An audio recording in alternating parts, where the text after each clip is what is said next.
देखो, ये जो कुरुकुल का सिंहासन था, हस्तिनापुर का सिंहासन, जो उस काल में चक्रवर्ती सम्राट का पद था। भारतवर्ष में जितने राजकुल हैं उनमें सबसे श्रेष्ठ उस काल में कुरुकुल था, क्योंकि चक्रवर्ती सम्राट यहाँ के राजा हुआ करते थे। पवित्र भरत वंश में इनका जन्म हुआ है। भरत चक्रवर्ती सम्राट थे।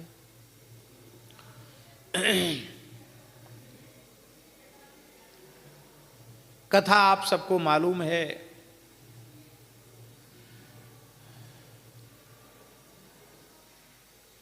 महाराजा अभिषेक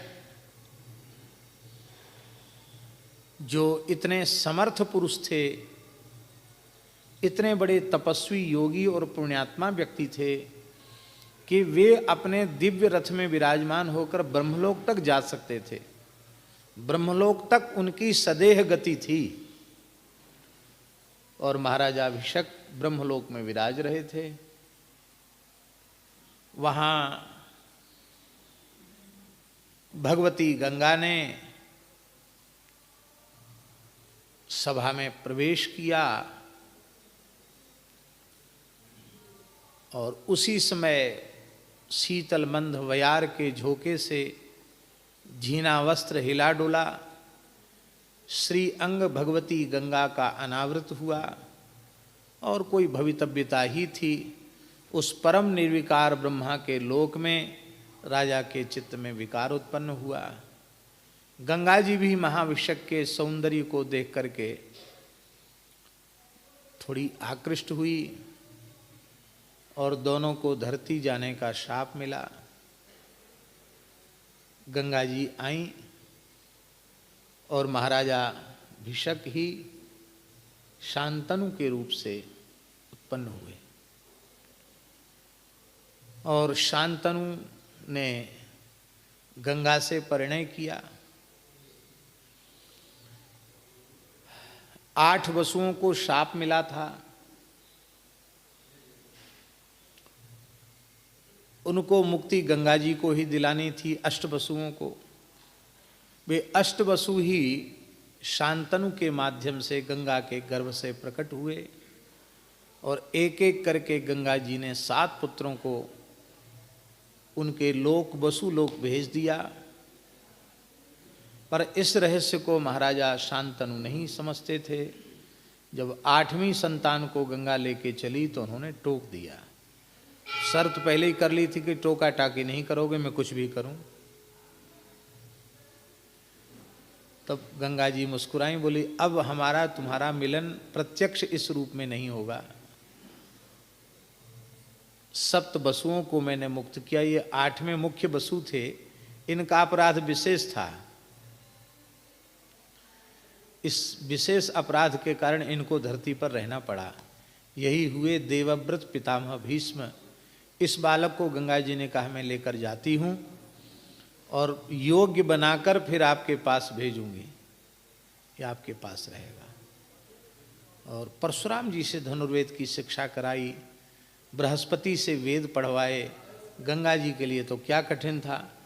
सर्वगुण संपन्न बना करके, विधिवत समावर्तन संस्कार करके, कवच धारण करके, और तब उसको देवव्रत को भेजा गया।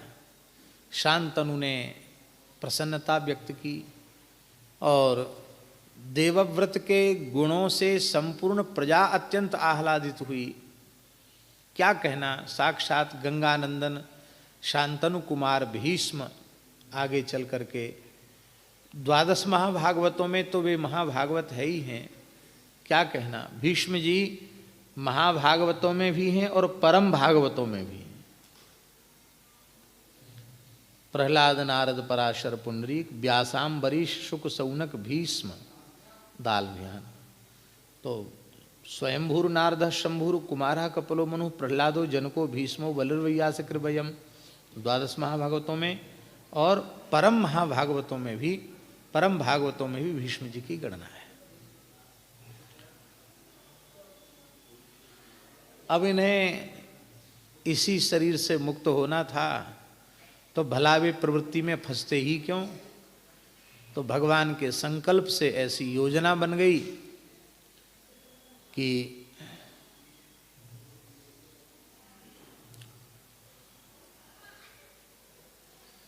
उपरिचरी वसु के तेज से उत्पन्न, मछली के गर्भ से उत्पन्न एक अत्यंत सुंदरी कन्या, कमल लोचना कन्या सत्यवती, जिसका पहले मत्स्योदरी और मत्स्यगंधा नाम हुआ, भगवान पराशर महर्षि की कृपा प्राप्त करके वह योजनगंधा हो गई और भगवान व्यास को प्रकट करने का सौभाग्य उसे प्राप्त हुआ। तो उस कन्या के सौंदर्य और उसके श्रीअंग की दिव्य सुगंध से महाराज शांतनु व्याकुल हुए और मन ही मन उन्होंने कन्या का वर्ण किया और दासराज जिसके यहाँ वो कन्या पालित पोषित हुई थी, उस दासराज से जाकर के प्रार्थना की कि ये कन्या हमको तुम दे दो। उसने कहा महाराज चक्रवर्ती सम्राट हैं आप और परम पुण्यात्मा हैं, आप जैसे राजर्षि मेरी बेटी मांगे, ये मेरी और उस पुत्री तो है नहीं, धर्मपुत्री है। अब वो राजकन्या ही थी क्योंकि उपरचरी वसु की पुत्री थी। तो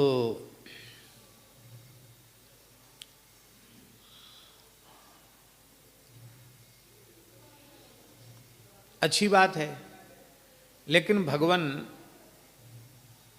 कन्या का पालक पोषक धर्म पिता स्वतंत्र होता है कि वो अपनी बेटी किसी को दे या न दे, जो उसको अधिकार है। बेटी का भविष्य देख करके बेटी के पिता को बेटी हाथ में देनी चाहिए।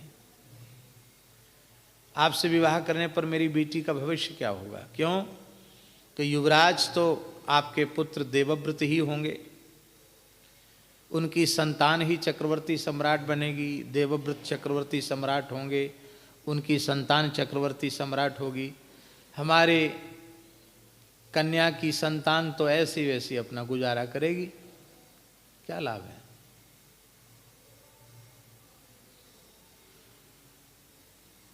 हाँ, आप चाहते हो तो आपके पुत्र के लिए हम अपनी कन्या दे सकते हैं, उसमें भविष्य है।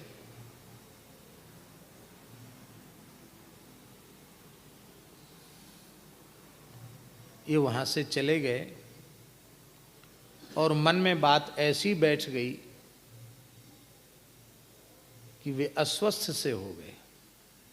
अपने पिता को अस्वस्थ जैसा देख करके देवव्रत को चिंता हुई और उन्हें मंत्रियों से जब कारण ज्ञात हुआ तो वे स्वयं उस धीवरराज दासराज के पास पहुँचे और पहुँच करके कहा कि आप मेरे पिता को अपनी कन्या देवें। दासराज ने उनके सामने भी प्रस्ताव किया। बोले नहीं, मैं वचन देता हूं, मैं राज्य सिंहासन का त्याग करता हूं, कभी गद्दी पर नहीं बैठूंगा। तुम्हारी बेटी की जो संतान होगी वही गद्दी पर बैठेगी, मैं वचन देता हूं। उसने कहा महाराज संकट तो इसमें भी रहेगा। क्यों? क्योंकि मुझे पता है मेरी बेटी की संतान उतनी मजबूत नहीं होगी जितनी शक्ति संपन्न संतान आपकी होगी, क्योंकि आप में एक विलक्षण प्रकार की ओजस्विता तेजस्विता दिखाई पड़ रही है। आप गांगेय हैं, आप सामान्य पुरुष नहीं हैं, तो आपकी संतान भी बहुत विशिष्ट होगी। वो इतनी शक्ति संपन्न होगी कि मेरी बेटी के बेटों को मार पीट करके गद्दी छीन लेगी। फिर हमारे बेटी के बेटे तो ऐसे ही अपने मांगेंगे, खाएंगे, गुजर बसर करेंगे। इसलिए मैं नहीं दे, आपको दे सकता हूं।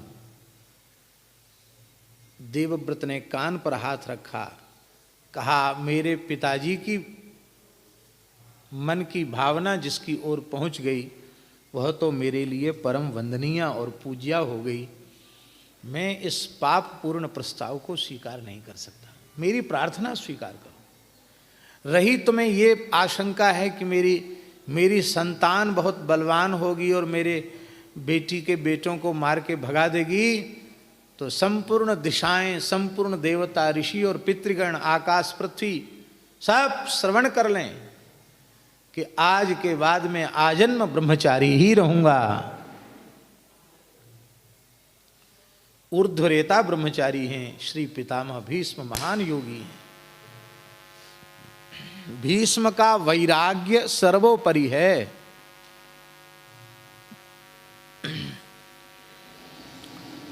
वैराग्य की शिक्षा पितामह भीष्म से लेनी चाहिए। घर द्वार छोड़ के जंगल में चले जाना, पत्ते खा करके, जल पी करके, हवा पी करके, कठोर योग साधन करके, नाम जप करके विकारों को जीत लेना, अपने दोषों पर विजय प्राप्त कर लेना, ब्रह्मचर्य व्रत में दृढ़ हो जाना, यह आश्चर्य नहीं है। ऐसा अनेक महानुभावों ने किया है, करते आ रहे हैं, आश्चर्य नहीं। लेकिन राजकीय वेशभूषा धारण करते हुए, राजमहलों में रहते हुए, दरबार में बैठकर सुंदरियों का दर्शन करते हुए, नर्तकियों का नृत्य गान देखते हुए भी जिनका ब्रह्मचर्य अविचल हो, जिनकी वृत्ति स्वप्न में भी संसार के रूप रसगंध शब्द स्पर्श की ओर न जाती हो, उन महापुरुष का कैसा वैराग्य होगा। इसलिए वैराग्य की सिद्धावस्था, वैराग्य की परिपक्वावस्था यदि किसी महापुरुष में है तो वो है पितामह भीष्म। इसलिए निर्विकारता की प्राप्ति के लिए भीष्म का स्मरण किया जाता है। सनत कुमारो देवर्षि शुक भीष्म प्लवंगमाः पंचैतान स्मरतो नित्यम काम बाधा निवर्तते। इस मंत्र का जप करो तो काम बाधा नष्ट हो जाएगी। सनत कुमार में सनकादिक भगवान, श्री सनक सनंदन सनातन सनत कुमार, देवर्षि नारद जी, शुकदेव जी, भीष्म जी और प्लवंगम माने श्री हनुमान जी, इन पंचैतान स्मरतो नित्यम काम बाधा निवर्तते।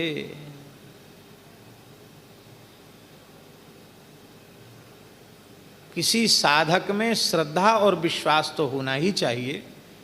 श्रद्धा विश्वास यदि आपके पास भगवत कृपा से है और कभी कोई ऐसी विकट परिस्थिति आवे कि आपका मन, आपकी इंद्रिय चलायमान हो और उसमें आप इन पांचों का श्रद्धा पूर्वक स्मरण कीजिए, तत्काल समाधान मिलेगा।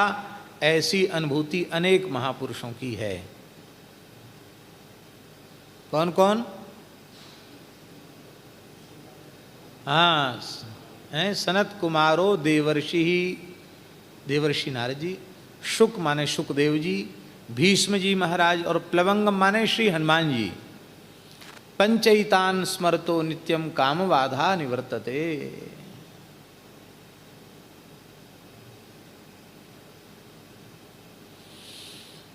हरिशरणम। तो ये प्रातःकाल उठकर इनका स्मरण किया जाता है, सोते समय इनका स्मरण किया जाता है। ब्रह्मचर्य के, सदाचार के महान प्रतीक हैं पितामह भीष्म। तो भीष्म जी की महिमा इसलिए है कि राजभवन में रहते हैं और राजभवन में रह कर के जैसे पदार्थ राजा लोग खाते हैं, शुद्ध सात्विक, तामसी रजोगुणी नहीं, माने वो सब भी खाते हैं। ऐसा नहीं कि घी नहीं छूते हों, तेल नहीं छूते हों, नमक नहीं खाते हों, मिर्चा नहीं खा, जो कुछ रसोई बनती है, भोग लगता है, वो आता है सामने, उसको पाते भी हैं। तो रजोगुणी तमोगुणी जीवों के, विषयी जीवों के बीच में रह करके वे सर्वथा निर्विकार बने हुए हैं।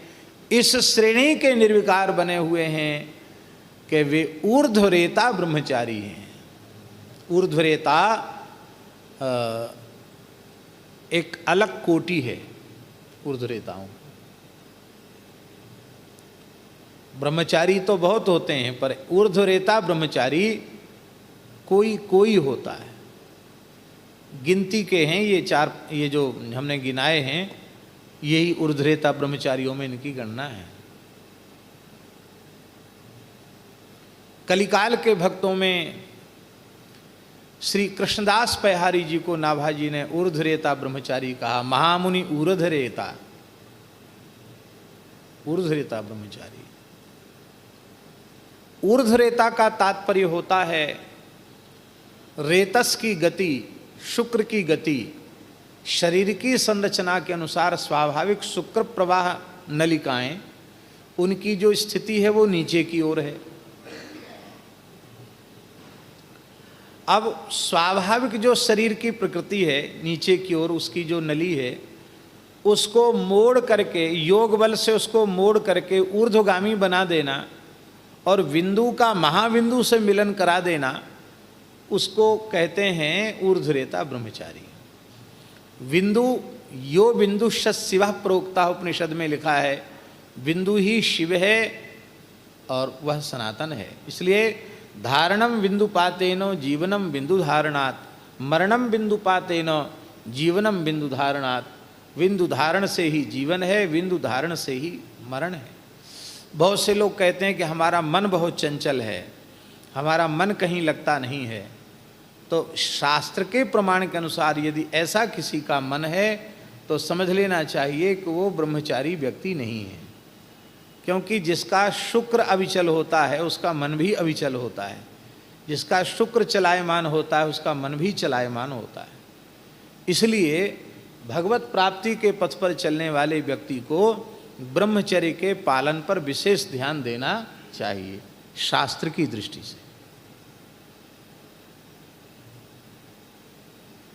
गृहस्थ पुरुष भी ब्रह्मचारी रह सकता है, और ब्रह्मचारी वानप्रस्थी और सन्यासी को तो ब्रह्मचर्य व्रत का यथासाध्य पालन करना ही चाहिए।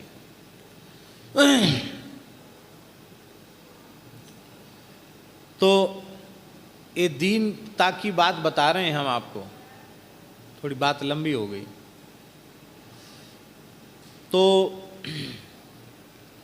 भीष्म जी ने प्रतिज्ञा कर ली और आकाशवाणी भी कि आज से आपका नाम भीष्म होगा, क्योंकि ऐसी भीषण प्रतिज्ञा आज के पहले कभी किसी ने नहीं की, इसलिए आपका नाम भीष्म होगा। देवव्रत भीष्म हो गए। और रथ पर उन्होंने कन्या को बिठाया और पिताजी को कहा कि विधि पूर्वक आप विवाह कीजिए। पिता ने विवाह किया और आशीर्वाद दिया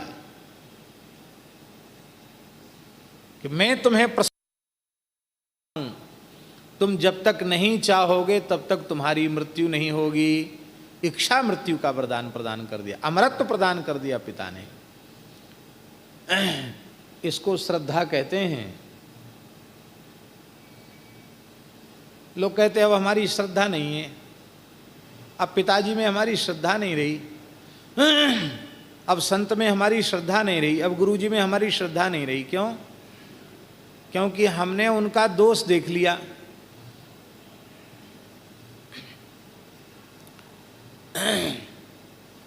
आपने गुरुजी का, पिताजी का, माताजी का दोष तो देख लिया, आपने अपना दोष नहीं देखा। अपने पूज्य जनों में जिसे दोष दर्शन हो उसका दुर्भाग्य है और उसकी श्रद्धा में कमी है। ये बात चाहे समझ में आवे चाहे ना आवे, इसका कोई हमारा दबाव नहीं है। लेकिन जहाँ श्रद्धा होगी वहाँ दोष दर्शन नहीं होगा। श्रद्धा का लक्षण ही है, श्रद्धा दोष दर्शन नहीं करने देती है।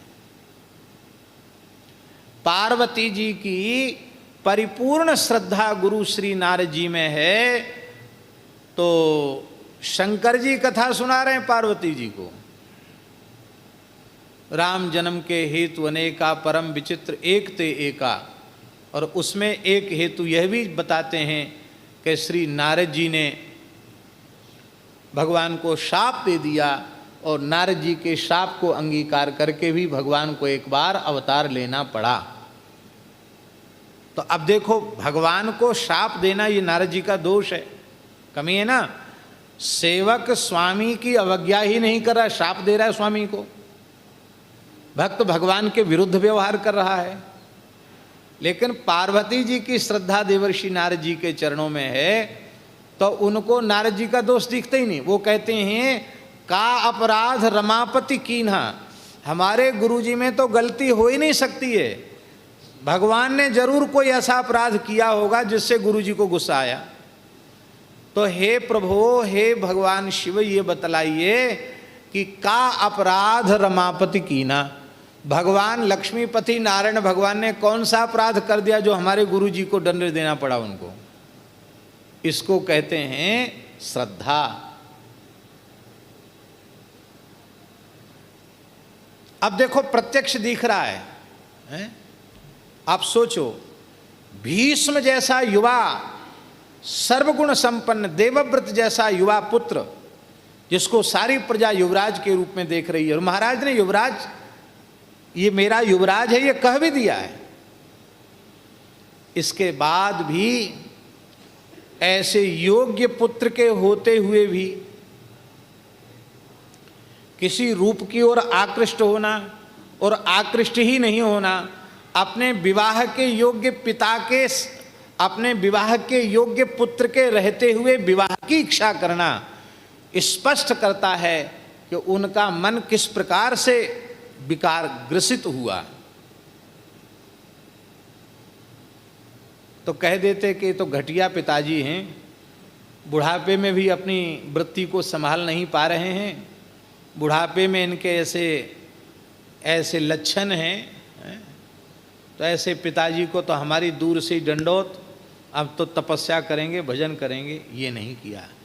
ऐसे पिता के प्रति भी कैसा सद्भाव भीष्म जी ने दिखाया कि यह शरीर जो पुरुषार्थ चतुष्टय की सिद्धि का साधन है, धर्म अर्थ काम मोक्ष चारों पुरुषार्थ जिससे प्राप्त होते हैं, जिस शरीर से भगवत प्राप्ति होती है, वह शरीर पिता की कृपा से प्राप्त हुआ है।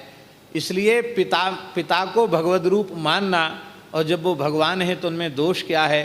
तो पुत्र का धर्म है पिता की इच्छा को पूर्ण करना। मैं यदि अपने पिता की प्रसन्नता को प्राप्त नहीं कर पाता हूँ, उनकी इच्छा को पूर्ण नहीं कर पाता हूँ, तो मुझे पुत्र कहलाने का अधिकार नहीं है। ये कितनी सूक्ष्म बात है धर्म की। इतना ही नहीं,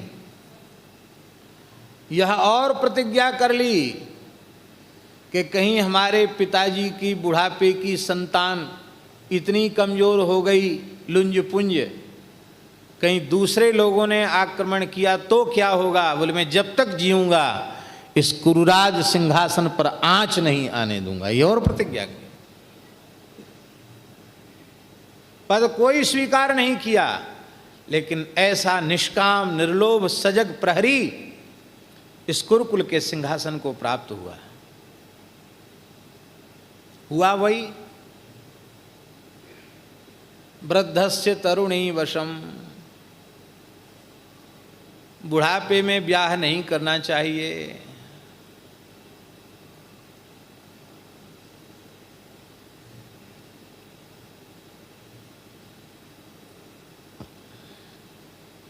अधिक संतान हो इसका निषेध शास्त्र में नहीं है, क्योंकि गर्भाधान संस्कार में एक मंत्र आता है। गर्भाधान संस्कार के पूर्व पितरों का श्राद्ध तर्पण किया जाता है उस तिथि को, उस दिन। तो उसमें मध्यम पिंड जो है वो यजमान की पत्नी उसका आग्रहण करती है, और उस समय आचार्य आशीर्वाद देता है, अष्टपुत्रा भवत्वंच सर्वदेव पतिव्रता, अष्टपुत्रा भव, 8 पुत्रों को जन्म देने वाली बनो, सदा तुम पतिव्रता रहो, ये आशीर्वाद देता है। तो पुत्रों को जन्म देना अनुचित नहीं है, हम इसे अशास्त्रीय नहीं बता रहे हैं, लेकिन यह भी शास्त्र आज्ञा है कि एक पुत्र के जन्म होने के बाद यदि वह व्यक्ति चाहता है तो आजीवन सदाचार का पालन कर सकता है। क्यों? क्योंकि ध्यान दें, बहुत सूक्ष्म बात बता रहे हैं। पति ही अपनी पत्नी के गर्भ से पुत्र रूप में जन्म लेता है। आत्मा वही जायते पुत्रः इति वेदानुशासनम, इसलिए उसको जाया कहते हैं। जाया माने जो अपने पति को ही पुत्र के रूप में उत्पन्न करती है। तो अब देखिए, बहुत बारीक बात है ये। जब एक बार स्वयं व्यक्ति ही उत्पन्न हो चुका है पुत्र के रूप में, तो फिर अब धर्म की सूक्ष्माति सूक्ष्म जो दृष्टि है धर्मशास्त्र की, उस दृष्टि से वह क्या हुई बताओ? माता हुई। इसलिए फिर वह द्वारा समागम न करे तो उसको कोई अपराध नहीं है।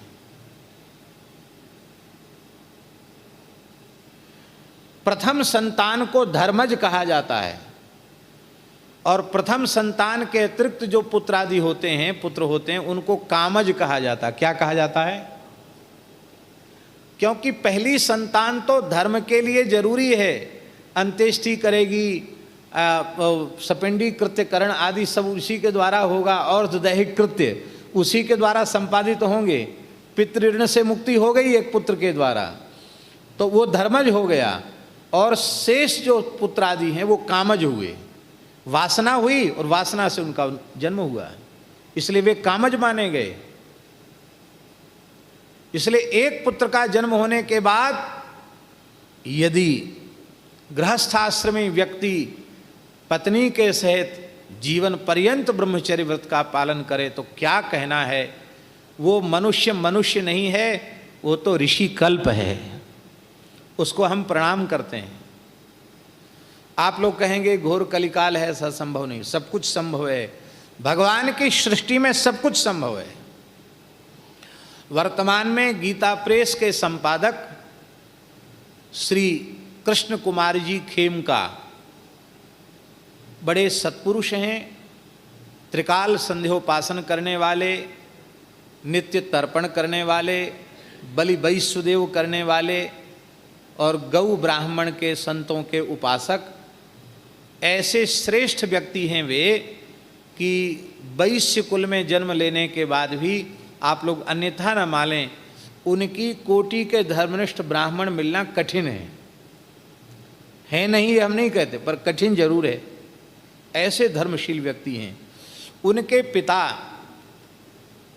भक्त प्रवर श्री सीताराम जी खेमका धर्म सम्राट स्वामी कृपात्री जी महाराज के अनुगत थे, और इन राधेश्याम खेमका के जन्म के बाद उन्होंने आजीवन ब्रह्मचर्य का पालन किया। एकमात्र संतान राधेश्याम जी खेमका हुए। तो ऐसे सदाचारी पिता माता की संतान कैसी होती है, अभी भी आप देख लो, राधेश्याम खेमका जी को आप देख सकते हैं। जीवन पर्यंत अपनी पत्नी के साथ रहकर ब्रह्मचर्य व्रत का पालन किया। प्रत्येक माघ महीना में कल्पवास करते थे प्रयाग में जाकर के, और क्या कहना, गोरक्षा आंदोलन में भी उन्होंने महत्वपूर्ण भूमिका निभाई थी। कृपात्री जी के अनन्य अनुयायी थे, और एक प्रकार से बीज रूप में जो लोग होते हैं उन लोगों में वे थे।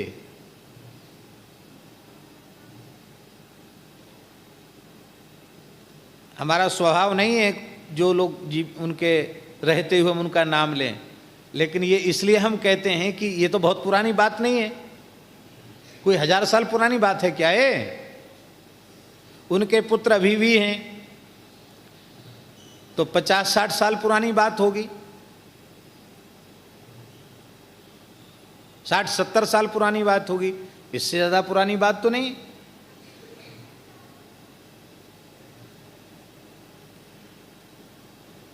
धर्म की गति बहुत सूक्ष्म है, इसलिए कहा धर्मस्य तत्वम निहितम गुहायाम।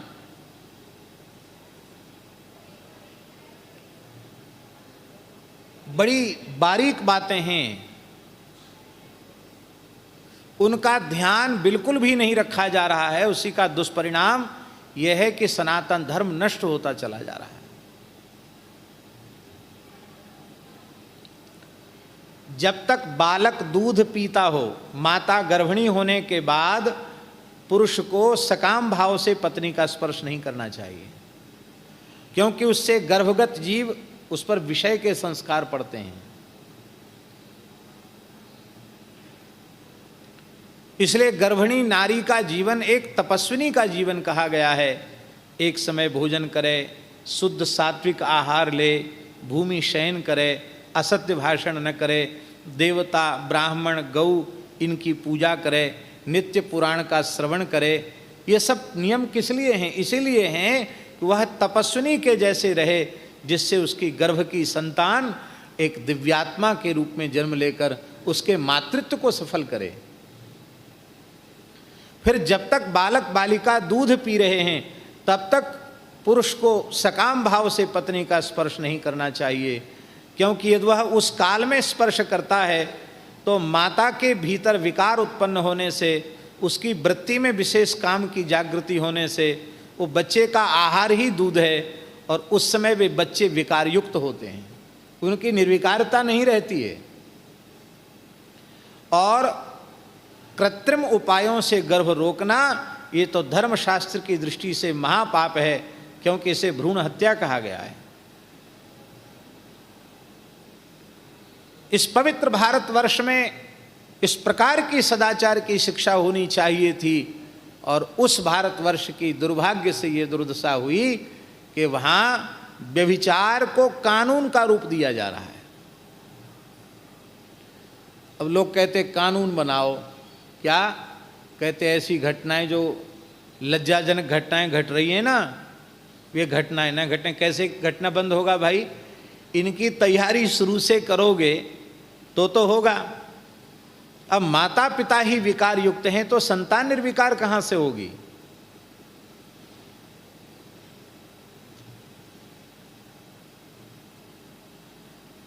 इसी को निवृत्त राग कहा गया। निवृत्त रागस्य गृहम तपोवनम। निवृत्त राग का गृह तपोवन के समान होता है। तो 2 वर्ष 3 वर्ष तक जब तक बालक दूध पी रहा है तब तक पुरुष को स्त्री का समागम नहीं करना चाहिए। और इससे उत्तम पक्ष ये है कि एक बार जब वह पितृ ऋण से मुक्त हो गया तो धर्म की बात तो पूरी हुई, अब संसार के विषय से उसको क्या लेना देना है। लेकिन यहाँ शास्त्री जी विशेष बात यह है कि ऐसे पिता में भी दोष दर्शन नहीं हो रहा है, ऐसे पिता में भी अश्रद्धा नहीं हो रही है। यह है श्रद्धा का स्वरूप। और ऐसा पिता भी आशीर्वाद देता है कि तुम्हारे ऊपर मृत्यु का प्रभाव नहीं होगा, जब तुम चाहोगे मरना तभी मरोगे। ये आशीर्वाद में सामर्थ्य होती है। ऐसे पिता में भी ऐसी सामर्थ्य है कि वह पुत्र को यहाँ तक दे सकता है, क्योंकि भैया देह भेद है, आत्म भेद नहीं है। आत्मा तो भगवान का ही स्वरूप है, इसलिए प्रत्येक देह में श्री नारायण ही विराजमान हैं। आप किसी को भी संतुष्ट कर लो, हृदय से आत्मा से जब आशीर्वाद निकलेगा तो वह पूर्ण ही होगा, इसमें संदेह नहीं। आत्मा के द्वारा दिया गया आशीर्वाद था। और शांतनु वैसे तो धर्मशील सदाचारी थे ही, इसमें कोई संदेह की बात नहीं है। परिणाम सामने आया, बुढ़ापे की संतान, वासना से युक्त होकर विवाह किया गया। उसका परिणाम क्या हुआ? जुड़वी संतान पैदा हुई। एक साथ 2 पुत्रों का जन्म हुआ। एक का नाम चित्रांगद हुआ, दूसरे का नाम विचित्रवीर्य हुआ। एक तो क्रोध विकार के कारण नष्ट हो गया। चित्रांगद शिकार खेलने गया था, एक यक्ष के साथ युद्ध हुआ और यक्ष ने उसे मार डाला। अब कौन बचे? विचित्रवीर्य। विचित्रवीर्य इनका विवाह होना ही मुश्किल हो गया। क्या खोट थी? खोट तो कुछ नहीं थी, बड़े सुंदर थे, बहुत सुंदर थे, क्यों ना हो। शांतनु इतने सुंदर हैं और सत्यवती इतनी सुंदरी हैं, तो सुंदर पिता माता की संतान असुंदर कैसे हो सकती है? सुंदर तो थे, फिर भी ब्याह नहीं हो रहा था, क्योंकि सब राजाओं में ये था कि बुढ़ापे की संतान है, भीष्म इतने मजबूत हैं, अरे क्या है इनको, क्या बेटी मिलना मुश्किल था। और शंतनु तो दिवंगत हो चुके थे। सत्यवती ने कहा, बेटा भीष्म, अपने भाइयों का विवाह करो।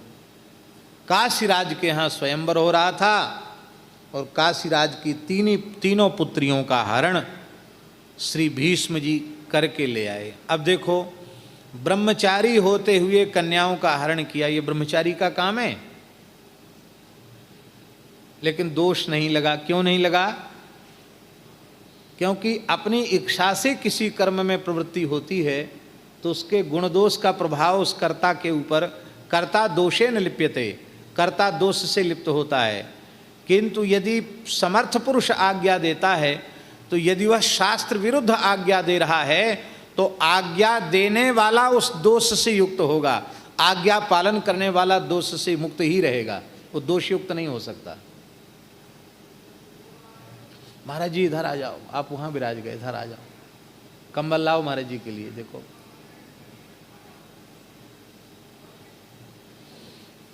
आप बैठे रहो, ला रहे कंबल ला रहे।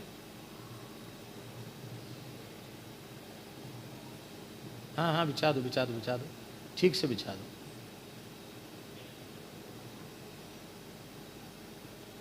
शास्त्री जी को दे दो, शास्त्री जी को दे दो ये कंबल। दान का फल तुरंत मिल जाता है, देख लो।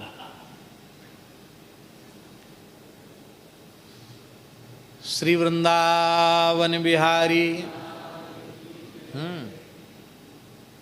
बाबूजी को हम कहते हैं, कई बार होता है कि जैसे संकट तो खूब रहता ही है और हम कहते हैं यहाँ ये सेवा कर दो, बाबूजी करते तो हैं, थोड़ा यहाँ ऐसे ऐसे होता है इनके वैसे है ना, तो थोड़ा इनको कहते हैं जा ही जा रहा है, आ नहीं रहा है। कई बार ऐसा भी उदास होके कह देते हैं, खाली जाने में लगा है, आने में कुछ नहीं। पर कई बार प्रत्यक्ष प्रमाण सैकड़ों बार तो आ चुका होगा, इधर दिया उधर आ गया। इसलिए लेने में संकोच रहे, देने में कभी संकोच नहीं करना, खूब दो। जो दिया था वही मिला है और जो दोगे वही मिलेगा। इसलिए खर्च करने में कंजूसी नहीं करना। लोभ जब तक मन में रहेगा तब तक संस्कृति के चक्र में पड़े रहना पड़ेगा। जब लग जीव का लोभ न छूटे तब लग तजे न माया, घर घर द्वार फेरे माया के, पूरा गुरु नहीं पाया, सबसे लालच का मत खोटा। लोभ छूट गया तो माया छूट गई। लोभ पास जेहि गर न बधाया, सोनर तुम समान रघुराया। चलो दूसरी बातचीत शुरू हो गई। क्या कह रहे थे, हमको याद दिलाओ। हाँ, तो आज्ञा माँ की आज्ञा थी, इसलिए उन्हें दोष नहीं लगा। ब्रह्मचारी व्यक्ति ने, महानुभाव ने तीनों कन्याओं को रथ पर बिठा लिया और बिठा करके कहा कि किसी क्षत्रिय की भुजाओं में बल हो तो कन्याओं को हमसे छीन ले जाए। अकेले भीष्म ने सबको परास्त किया, तीनों कन्याओं को रथ पर बिठा करके लाए। माँ, आपकी आज्ञा का पालन हुआ, ये तीनों कन्याएं हैं। उसमें जो सबसे बड़ी अम्बा थी, उस अम्बा ने कहा,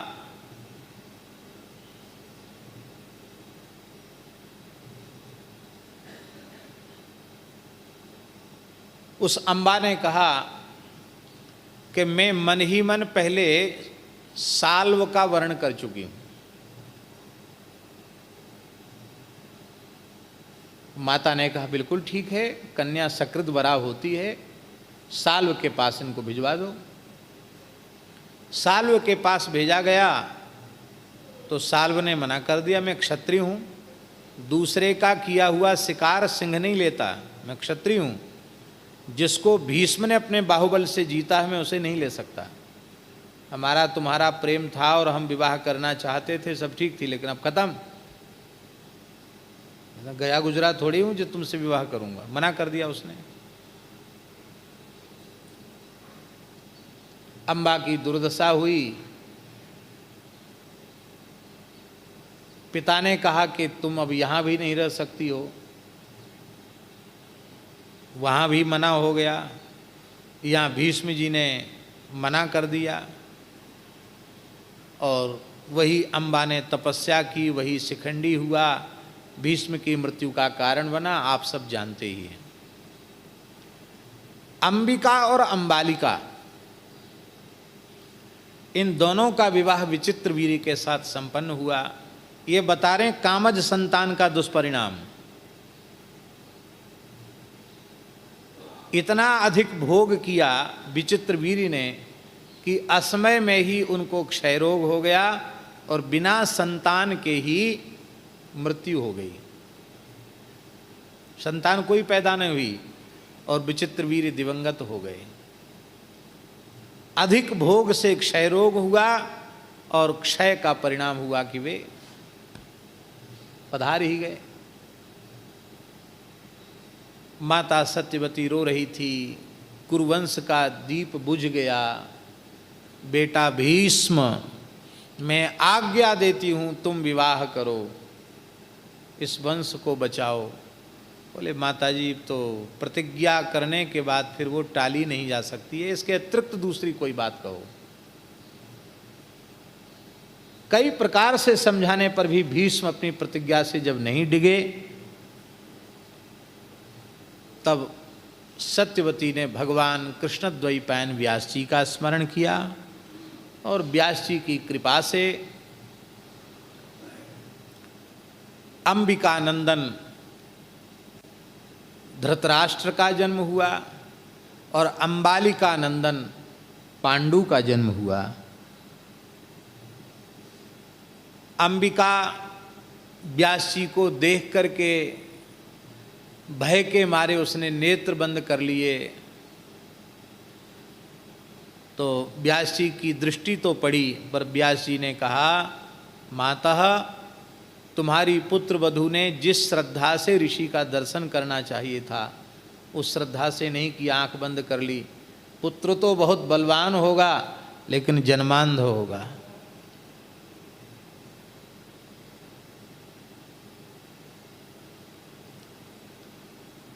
अंबालिका, उसको कहा तुम महर्षि का दर्शन करो। अंबालिका भय के मारे पीली पड़ गई। बच्चों को, संतान को संतों का दर्शन कराते रहो, नहीं तो कोई आंख बंद कर लेगा, नहीं तो कोई डर के मारे पीला पड़ जाएगा। जिन घरों में संतों का आवागमन नहीं होता उन घरों में कोई साधु पहुंच जाए तो छोटे बच्चे ऐसे चिल्लाते हैं जैसे उनके प्राण ब्रह्मांड में चढ़ने वाले हों, ऐसे चिल्लाते डर के मारे। और जिन घरों में संत महापुरुषों का आवागमन होता उनके बच्चे रोते हों तो वो खुश हो जाते हैं संतों को देख करके। उनकी गोद में बिठा दो तो कहो दाढ़ी पकड़ लें, कहो माला खींचने लग जाएं, ऐसे भी बालक होते हैं। तो बालकों को संस्कार देना चाहिए था, इनको संस्कार नहीं थे दोनों को। नहीं, ऋषि का दर्शन करके निहाल होना चाहिए था। तो वो भय के मारे पीली पड़ गई। तो बोले पुत्र तो होगा पर पांडु होगा, पांडु माने पीला होगा, पीली पड़ गई ना ये। कहा बेटा अभी मेरे मन के अनुरूप संतान नहीं हुई, फिर कृपा करो। बड़ी छोटी में से कहा तुम चली जाओ, तुम चली जाओ। वो ना तो उन्होंने नहीं किया। अपनी दासी थी, बहुत सदाचार संपन्ना थी, उस धर्मशीला दासी को भेज दिया अपने जैसी सजावट करके। दासी सामने गई, उसने श्रद्धापूर्वक भगवान व्यास के चरणों में प्रणाम किया, परिक्रमा किया, सिर झुकाकर खड़ी हो गई।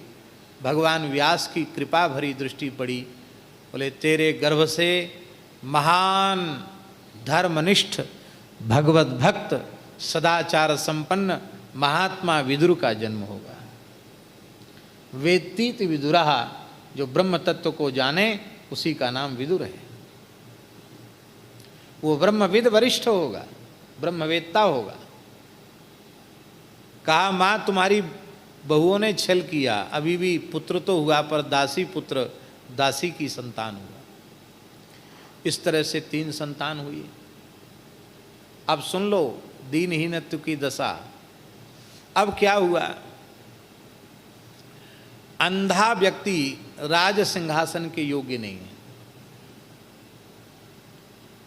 तो बड़े होने के बाद भी अंधत्व के दोष के कारण धृतराष्ट्र को राज सिंहासन का अधिकारी नहीं बनाया गया।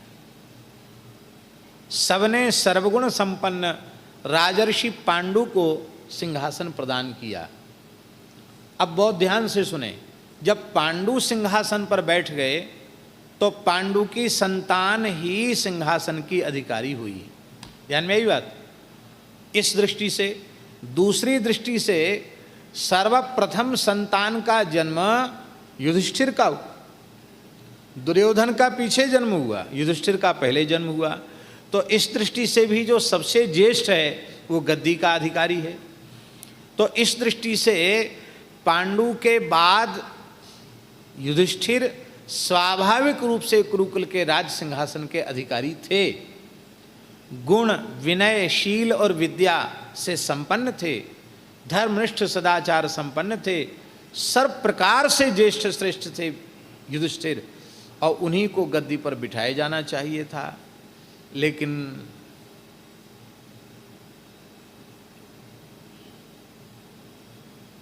धृतराष्ट्र ऐसे कुर्सी से चिपक गए, उन्होंने कुर्सी छोड़ी ही नहीं और बारंबार अपने भाई के पुत्रों को उनके अधिकार से वंचित किया। यदि पांडु जीवित होते तो क्या पांडवों की ये दुर्दशा होती? पांडु नहीं थे तो धृतराष्ट्र का कर्तव्य क्या था? अपने पुत्रों से अधिक अपने भाई के पुत्रों का ध्यान रखता। लेकिन धृतराष्ट्र ने ध्यान तो रखा ही नहीं। पहले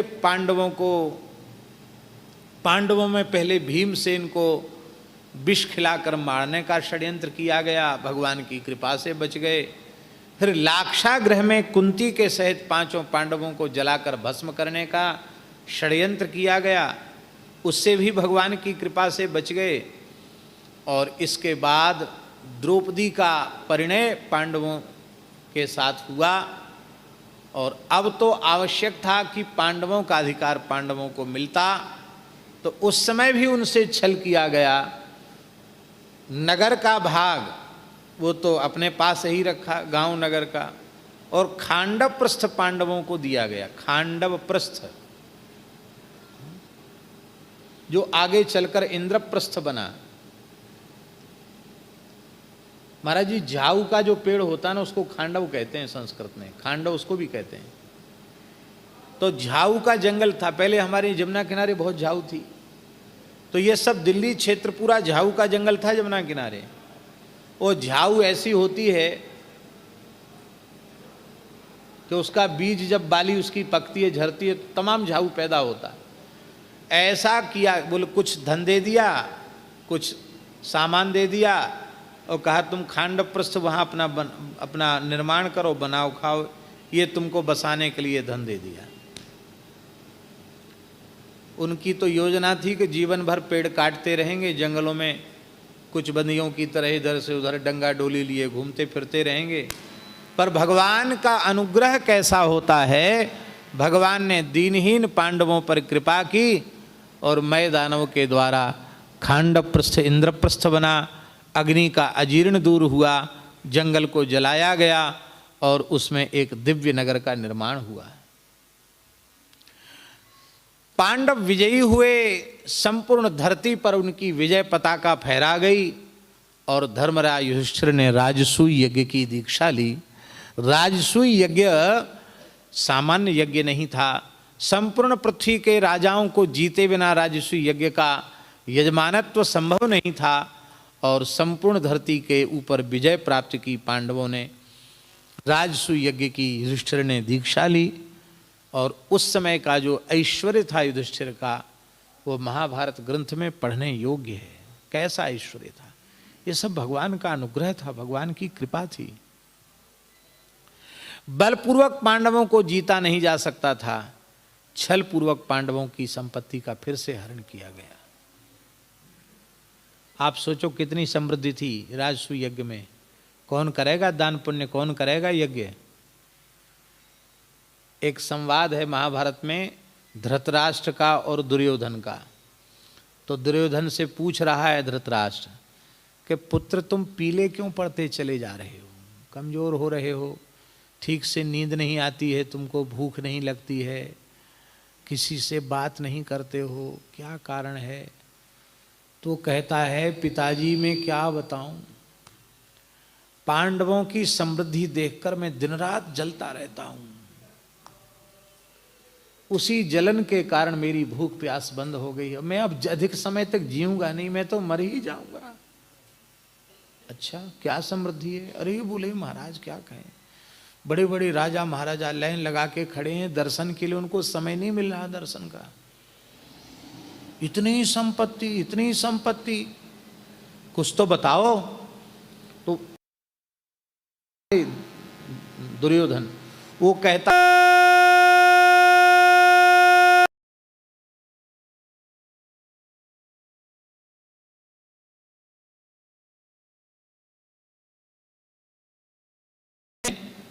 दस लाख, सबको स्वर्ण के पात्रों में भोजन कराया जाता है, सोने की थालियों में, और फिर प्रार्थना की जाती है थालियां गिलास लोटा सब आप ही ले जाओ, इनको यहाँ रखने की जरूरत नहीं, ले जाओ, पाओ और ले जाओ।